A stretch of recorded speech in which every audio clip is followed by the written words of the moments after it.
สบายดีเนาะพี่น้องตอนนี้เราก็อยู่โรงพยาบาลได้เข้าไปเยี่ยมเพิ่นแล้วแหละเนาะเพิ่นก็ถือว่าอาการค่อนข้างแข็งแรงอยู่เนาะแล้วก็ถามถึงสภาพจิตใจของเพิ่นก็เว้าว่าก็บ่เป็นหยังเนาะก็ทำใจขอแต่ว่าได้ดีได้เศร้าพี่น้องนี่ก็ยังรอรถมารับน้องลากับเบาเตียงก็จะได้กลับก่อนพี่น้องเพราะว่าน้องลากับปะหานมาหลายมื้อแล้วอันนี้อาการเพิ่นก็ไข้แล้วเบิดในช่วงที่ว่ารักษาแบบ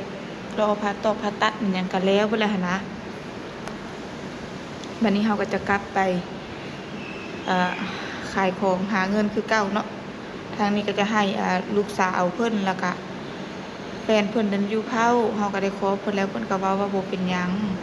แต่ว่าคือเข้าไปกินนี้มันก็คนไข้มันหลายน้องลาก็บ่ได้ทายก็มีแต่เล่าอาการสุพังบอกข่าวสุพังว่าเพิ่นก็ไข้แน่แล้ววันนี้เฮาก็จะได้กลับบ้านเนาะพี่น้องแต่ว่ายังอันนี้ก็ยังเบิ่งว่าเพราะว่าเพิ่นกินข้าวมื้อเช้านี้เพิ่นก็อาเจียนออกมาเนาะแต่ก็ต้องได้รอท่าแบบทางโรงพยาบาลเพิ่นบอกมาว่าต้องรอให้เบิดฤทธิ์ยาคนไข้ก็จะกินได้ปกติเพราะว่าช่วงนี้มันยังมีฤทธิ์ยาอยู่เนาะบ่ทันได้ฮอด24ชั่วโมงก็ต้องรอเอาเนาะพี่น้องเดี๋ยวติดตามเบิ่งนำกันเดี๋ยวจะให้น้องสาวเพิ่นอัปเดตอาการให้เรื่อยๆเนาะพี่น้องนะพี่น้องอันนี้เฮาก่อนออกเมื่อกลับมาซื้อของเล็กๆน้อยๆมาให้เด็กๆเนาะของมักสิเพิ่นก็คืออาหารทะเลนี่เป็นคำกำลังออกเมื่อ600 7 บาทเบิด600 กว่าบาทเนาะได้4อย่าง72เลยประมาณ500,000กีบทุกอย่างละแสนปลายแต่ว่ารอบนี้ได้ปลาส้มนั่นพี่น้องปลาส้มตอนใหญ่ปลาส้มสั้นใดล่ะเอาอีกแล้วบ่จื้อรถอีกแล้ว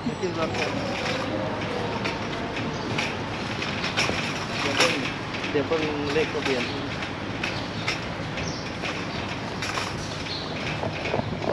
บ่จื้อรถอีกแล้ว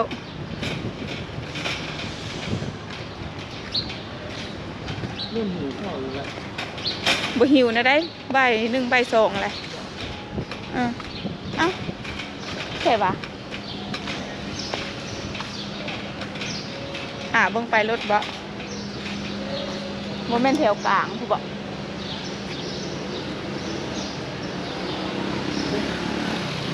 หารถไม่เจอ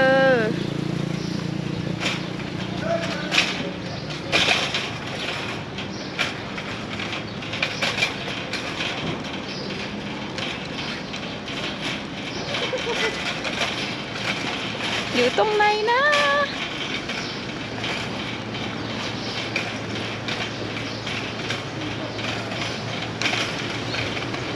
รถสีขาวขาวบ่แม่นขาวแท้ที่รถเราค่ะบ่แม่นอยู่พุ่นบ่ไปได้บ่อยู่นี่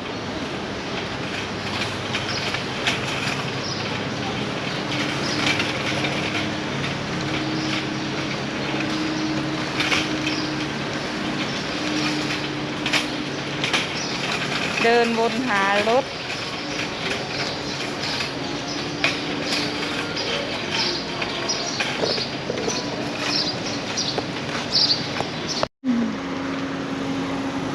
ทุเรียนสุกแบบพอดีมีของศรีสะเกษกับจันทร์ถ้าเป็นป้ายสติกเกอร์ป้ายใหญ่ๆเงี้ยป้ายใหญ่ๆเงี้ยจะเป็นของศรีสะเกษภูเขาไฟค่ะชุดแรกออกแล้วค่ะถ้าเป็นสติกเกอร์เล็กๆอย่างเงี้ยจะเป็นของจันทร์สติกเกอร์ค่ะเล็กๆอย่างเงี้ยค่ะแต่ถ้าอย่างเงี้ยก็เป็นของศรีสะเกษเหมือนกันของศรีสะเกษมีดแรกก็เสียวจำได้ทางนี้ก็มีนะทางนี้ก็มีเรียอยู่พี่ก็มี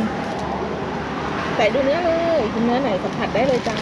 เอาแบบชุบแบบพอดีกินเลยเนื้อพอดีกินนี่ก็ได้สุกพอดีกินที่เขียนไว้สุกพอดีกินค่ะต้องแตะดูที่เนื้อค่ะแตะดูที่เนื้อได้เลยที่แบบ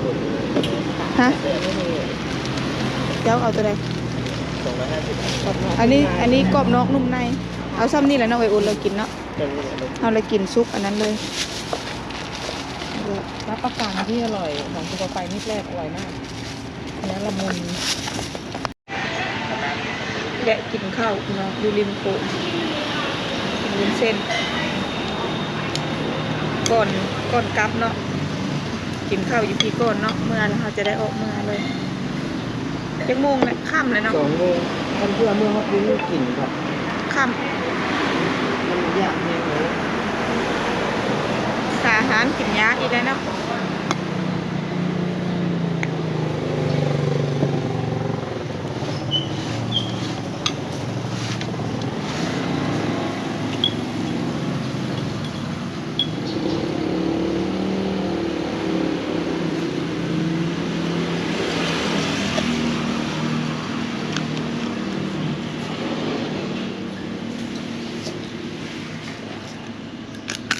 มาแม่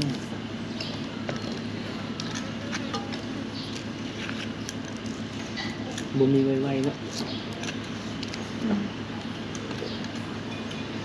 เส้นไวๆมันสิแพงคนหน่อยหนึ่งเลย นั่นแหละขนาดคนนั้นมีแต่ใส่มาม่า ก็ใช้มาม่าลูกหมูสับเราบ่ได้ใช้เป็นหมี่ก้อนธรรมดาจะเป็นก้อนท่านได้เนาะ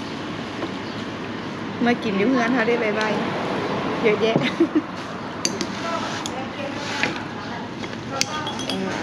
นี่ส้มเหมือนกัน อืม เป็นมะนาวเหมือนกัน เอา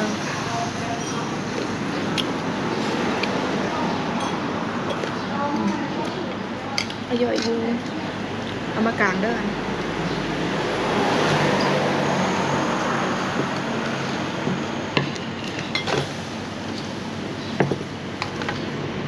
กับกะปิกุ้งแห้งใส่ในนี้เนาะ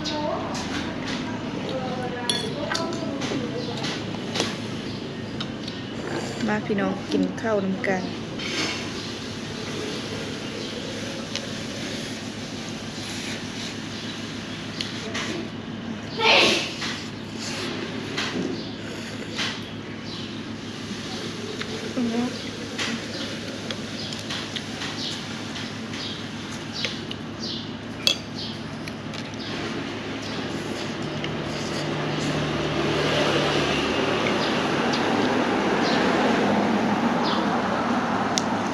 ปิดอย่างนี้ มันแห้ง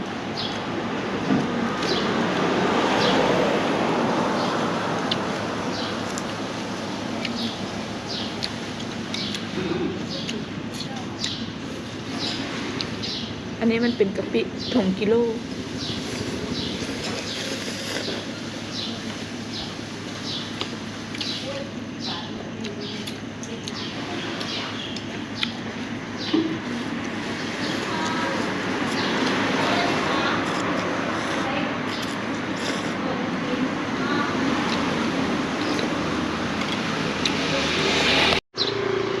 หลังจากกินข้าวกินน้ำแล้วเนาะ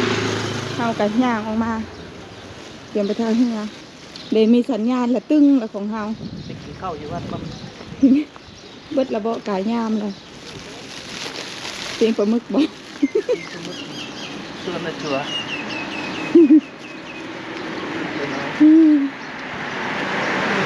อันกระเป๋ากับไก่สิเมื่อแล้วผัดซิปแตกซิปแตกเลยนะ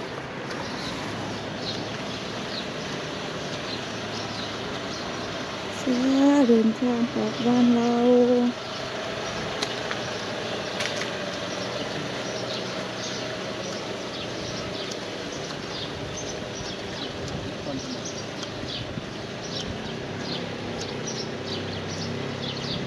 กินอิ่มแล้วย่างแล้วเมื่อยเนาะกินอิ่มแล้วมาย่าง